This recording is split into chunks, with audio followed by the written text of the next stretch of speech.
గణేష్ మండపాలకు ఉచిత విద్యుత్. బండి సంజయ్ కీలక ప్రకటన. కరీంనగర్ కార్పొరేషన్ పరిధిలోని గణేష్ మండపాలకు ఫ్రీ కరెంట్, విద్యుత్ బిల్లులను కార్పొరేషనే భరిస్తుందని వెల్లడి. నగరంలో ఏటా 2000 గణేష్ మండపాల ఏర్పాటు. కరీంనగర్ అభివృద్ధికి ఇప్పటి వరకు 22,000 కోట్ల నిధులు సాధిస్తాం. ఇప్పుడు బాబాసాహెబ్ అంబేద్కర్ ఒక మాట అంటాడు, political power is a master key అంటాడు. Political power is a master key. ఆ పొలిటికల్ షేర్ ఎవరి దగ్గర ఉంటుందో వాడు ఏం చేసైనా సాధిస్తాడు అని ఇంకొక కోణం వినిపిస్తుంది. కరీంనగర్ పార్లమెంట్ సభ్యుడిగా బండి సంజయ్ ఉన్నాడు, కేంద్ర మంత్రిగా బండి సంజయ్ ఉన్నాడు. కరీంనగర్ కార్పొరేషన్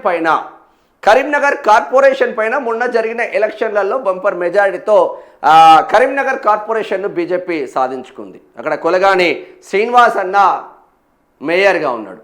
సో వాళ్ళ హ్యాండ్ ఓవర్లో ఉన్నారు. అటు ఇక్కడ గంగుల కమలాకర్ బీఆర్ఎస్ పార్టీ నుంచి ఎమ్మెల్యేగా ఉన్నారు.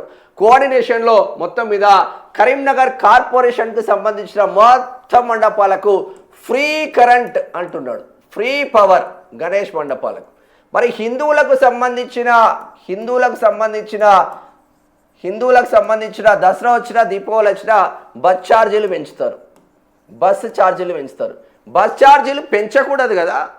అరే వాడు అక్క చెల్లెల కోసం మంచిగా వెళ్ళాలి, మంచిగా పండుగలు జరుపుకోవాలి అన్నదమ్ములతో అందరితో అని చెప్పేసి బస్ ఛార్జీలు తగ్గించాలి. ఎక్సెస్ పెంచేసి డబల్ ఛార్జెస్ పెంచేసి అడ్డగోలుగా ఉంటున్నారు. ఇప్పుడు ఫ్రీ బస్ అంటున్నారు. ఫ్రీ బస్ ఏమన్నా ఆడవాళ్ళకు ఫ్రీ బస్ ఇస్తున్నాడు, మొగోడు ఎక్కితే డబల్ ఛార్జ్ వసూలు చేస్తున్నాడు. ఇంకా ఫ్రీ బస్ ఎక్కడది? భార్య భర్తలు ఊరిలే ఊరికి, ఆమెకు ఫ్రీనే. ఆ ఫ్రీ టికెట్ 30 రూపాయలు ఉన్న టికెట్ 60 రూపాయలు చేసిండు, 60 రూపాయలు ఉన్న టికెట్ 120 రూపాయలు చేసిండు. బస్సు ఎక్కితే ఇక్కడి నుంచి ఇక్కడికి 5 కిలోమీటర్లు పోతే 50 రూపాయలు వసూలు చేస్తుండ్రు. అంతకుముందు 10 రూపాయలు 5 రూపాయలు ఉండే. ఎలక్ట్రికల్ బస్సులో వచ్చిన తర్వాత కూడా అడ్డగోలు ఛార్జీలు వసూలు చేస్తున్నారు. ఎలక్ట్రికల్ బస్సులకు పెద్దగా ఛార్జింగ్ పెడితే సరిపోతుంది కదా, డీజిల్ ఖర్చులు పెట్రోల్ ఖర్చులు ఏం లేవు కదా, అయినా కూడా చేస్తూ ఉన్నారు. మొత్తం మీద 22 కరీంనగర్ అభివృద్ధికి ఇప్పటి వరకు 22,000 కోట్ల నిధులు తెచ్చామంటున్నారు. మరి ఫ్రీ కరెంటు రాష్ట్ర వ్యాప్తంగా వస్తుందా అంటే రాదానే చెప్పుకోవచ్చు. ఎందుకంటే కరీంనగర్ వాళ్ళ ఆధ్వర్యంలో ఉంది కాబట్టి ఇక్కడ కరీంనగర్కు వచ్చే ఆస్కారం మాత్రం ఉంది. ఇది రాష్ట్ర వ్యాప్తంగా ఎందుకు రాకూడదు, గణేష్ మండపాలకు ఉచితంగా కరెంటు ఎందుకు ఇవ్వకూడదని ఇక్కడ హిందూ సంఘాల నుంచి మాత్రం గట్టిగానే ఎదురవుతున్న ప్రశ్నలు మాత్రం లేవనెత్తుతూ ఉన్నాను. ప్రతి గల్లీలో మండపం పెట్టుకోవాలి.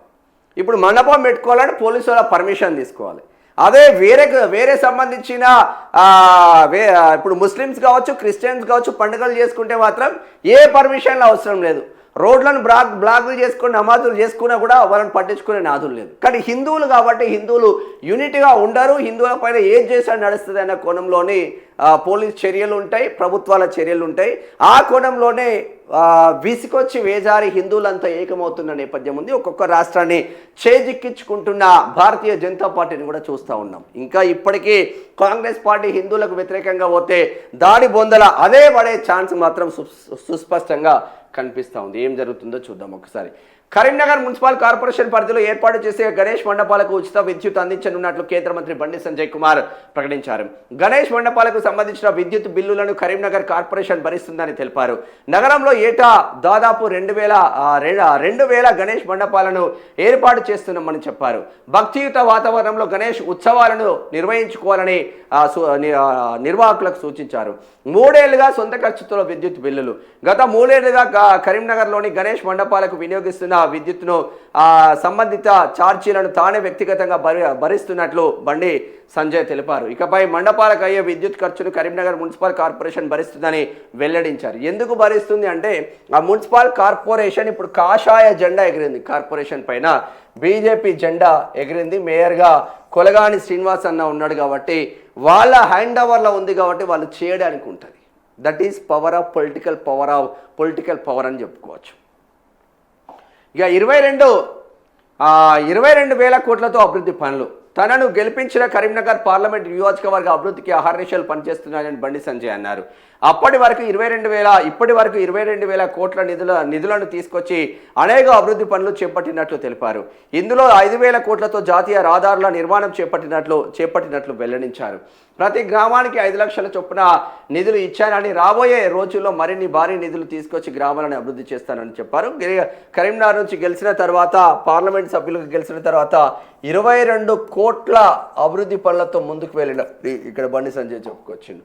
100 రోజుల్లో 840 కోట్ల యూసీఎఫ్ నిధులు. కరీంనగర్ మున్సిపల్ కార్పొరేషన్ను బీజేపీకి అప్పగించిన ప్రజలకు రుణం తీర్చుకునేందుకు 100 రోజుల్లోనే 840 కోట్ల యూసీఎఫ్ నిధులను తీసుకొచ్చినట్లు బండి సంజయ్ తెలిపారు. ఇప్పటికే స్మార్ట్ సిటీ పేరుతో 940 కోట్ల నిధులు తీసుకొచ్చి కరీంనగర్ పట్టణాన్ని అభివృద్ధి చేసినట్లు వివరించాడు. నేను దగ్గర నుంచి చూసినా కాబట్టి చెప్తున్నా, గొప్పగా చెప్పట్లేదు. కానీ ఒక ఆఫీసర్తో మాట్లాడేటప్పుడు, ఒక మున్సిపల్ చైర్మన్తో మాట్లాడేటప్పుడు, లేదంటే ఇక్కడ మేయర్తో మాట్లాడేటప్పుడు పొలైట్గా మాట్లాడతాడు. మేడం గారు నిధులు వచ్చినాయి మేడం, కొంచెం చూడండి, మన కరీంనగర్ బాగుపడుతుంది, ప్రజల కోసం మనం చేస్తూ ఉంటాం. చాలా వరకు డ్రైనేజీలు చాలా వరకు డ్యామేజ్గా ఉన్నాయి, అది మనం చేయాల్సిన బాధ్యత ఉంటుంది మేడం, మీరు కొంచెం సహకరించండి అని పొలైట్గా మాట్లాడుతూ ఉంటాడు. నేను చాలాసార్లు వెళ్ళినప్పుడు అదేవిధంగా నా ముందు మాట్లాడాను కాబట్టి చెప్తా ఉన్నా. అంటే ఇంత ఒక ఎమ్మెల్యే అయితే ఏంది అది వచ్చింది నిధులు, మీరు ఎందుకు ఆపుతారు, ఇట్లా మాట్లాడతారు. కానీ ఈయన వర్షన్ డిఫరెంట్గా ఉంటుంది.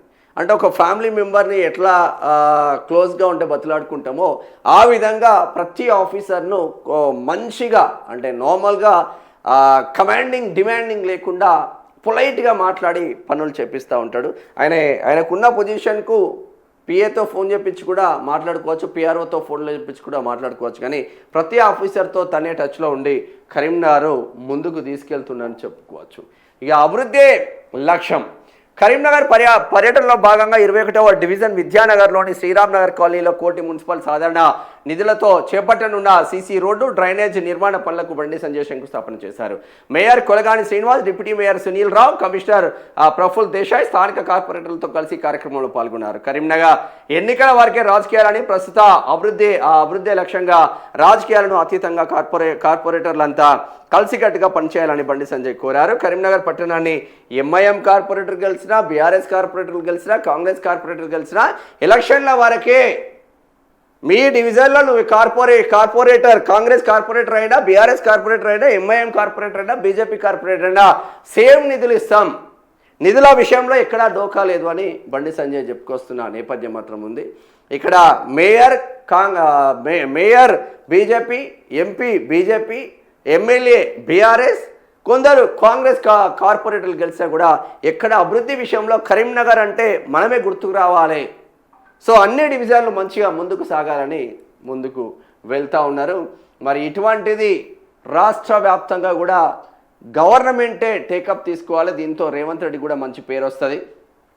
గణేష్ మండపాలకు రాష్ట్ర వ్యాప్తంగా విద్యుత్కు సంబంధించింది మరి ఇక్కడ బట్టి విక్రమార్క ఒక టేకప్ తీసుకోవాల్సిన ఆవశ్యకత ఉంటుంది, ఆయన చేతిలో ఉంది కాబట్టి. టేకప్ తీసేసుకుంటే కాంగ్రెస్ పార్టీకి మంచి మైలేజ్ వచ్చే ఆస్కారం ఉంటుంది. లేదంటే హిందువులంతా ఏకమై బీజేపీ వైపు కూడా వెళ్ళే ఆస్కారం ఉంటుంది. కాంగ్రెస్ పార్టీ ఆలోచన చేస్తే మంచిది అని చెప్తా ఉన్నాం. ఒక్కసారి